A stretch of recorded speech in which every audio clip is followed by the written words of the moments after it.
যে আমি আসলে এটা যখন সূত্রপাত হয় আপনার আরেকটা থেকে পৌনে তিনটার মধ্যে হয়। এটা শুরু হয় আপনার কুরিয়ার সার্ভিসের পাশে একটা স্কাই ভিউ একটা আপনার এয়ারলাইন্স ওখানে হয়। ওখানে হওয়ার পরে আগুনটা প্রায় 1.5 ঘন্টা ওইখানে স্টেবল হয়, ওইখানে থাকে, আগুনটাকে ছড়ায় না। এর মধ্যে ফায়ার ব্রিগেড চলে আসার পর আমরা যখন আগুনটা দেখি তখন আমি আবার কুরিয়ার সার্ভিস ইনচার্জ, কুরিয়ার সার্ভিসে ঢোকার জন্য আমরা চেষ্টা করতেছিলাম। ফায়ার ব্রিগেড আমাদের ঢুকতে দিল না, বললো যে এখানে ঢোকা যাবে না বলে আমরা তাহলে আপনার আগুন নিয়ে ব্যবস্থা করেন। উনি বলে যে আমরা পারমিশন পাচ্ছি না সিভিলেশনের। এরকম করতে করতে করতে করতে করতে আগুনটা চলে আসলো আপনার স্কাই ভিউতে, চলে আসলো আপনার এই যে কুরিয়ার সার্ভিসে, ডিএচএল এর আপনার থার্ড টার্মিনাল যে চলে আসলো ওখানে ফ্যাব্রিক ডিএচএল থেকে পুরো ছড়ায় গেল। কুরিয়ার সার্ভিসে আগুন ধরা শেষে গিয়ে চলে আসলো আপনার ডিজিআর, যেটা ডেঞ্জারাস গুডস বিমানের 2 নম্বর গোডাউনে। এইটুকু পর্যন্ত কিন্তু আসার প্রশ্নই ওঠে না। যদি আমরা ওইখানে ওটা ঠেকাই দিই, ওইখানে ঠেকানো হয় নাই। আগুনটা 1.5 ঘন্টা ওখানে ছিল, এরপর তাদের কোনো অ্যাক্টিভিটিস নাই বিতর্কিত।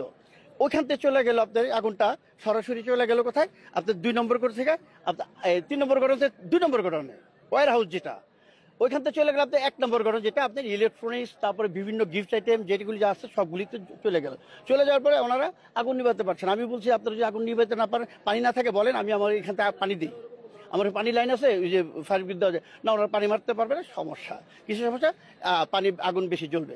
এভাবে জ্বলতেছে এখন পর্যন্ত জ্বলতেছে, কিন্তু এই কোনো প্রতিকার হয়নি। আর ভিতরে আপনার ক্যানোপি থেকে আগুন মারবে, গাড়ি বাইরে দিয়ে কিভাবে পানি মারবে? বাইরে থেকে একটা মশার ঢোকার জায়গা রাখে না, কারণ রেস্ট্রিক্টেড এরিয়া। ওখান থেকে পানি আমি কিভাবে মারবো? আমার মারতে হলে আমি ক্যানোপিতে ঢুকে যাবো, 8 নম্বর গেট দিয়ে ঢুকে, আমার পুরো ওপেন, তখন আমি গাড়ি পুরো ভিতরে ঢুকাই দিয়ে তখন আমি পানি মারবো, আগুন নিবে। এখন আমরা যদি বাইরে থেকে ওয়াল দিয়ে বেষ্টনী দেওয়া, এখান থেকে আমরা ওখানে আগুন জ্বলতেছে, আগুন জ্বলতেছে দেখতেছি, এখান থেকে পানি মারলে তো কোনো লাভ হবে না। কিন্তু তারাও তা করে, এখনো কিন্তু আপনার ফায়ার ব্রিগেড সব বাইরে, আগুন এখনো জ্বলতেছে, তারা ক্যানোপিতে এখনো ঢুকে নাই, আগুন কিন্তু জ্বলতে জ্বলতে নিপতেছে।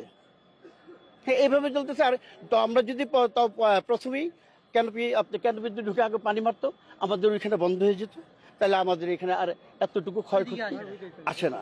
হ্যাঁ, সহজে। এর চেয়ে বড় 1913 সালে যেটা কুরিয়ার আগুন লেগে এর চেয়ে ভয়াবহ আগুন হয়েছিল, কিন্তু তখন আমি ছিলাম কুরিয়ার সার্ভিসে, আমরা আগুনটাকে এদিক থেকে প্রোটেক্ট দিচ্ছি যাতে এদিকে না আসে, যাতে কেমিক্যাল গোডাউন না আসে। তখন কিন্তু আমরা পারছিলাম, এবার আমাদেরকে ঢুকতে দেওয়া হয় নাই, আমরা পাইনি, এবার কেউ পারে নাই।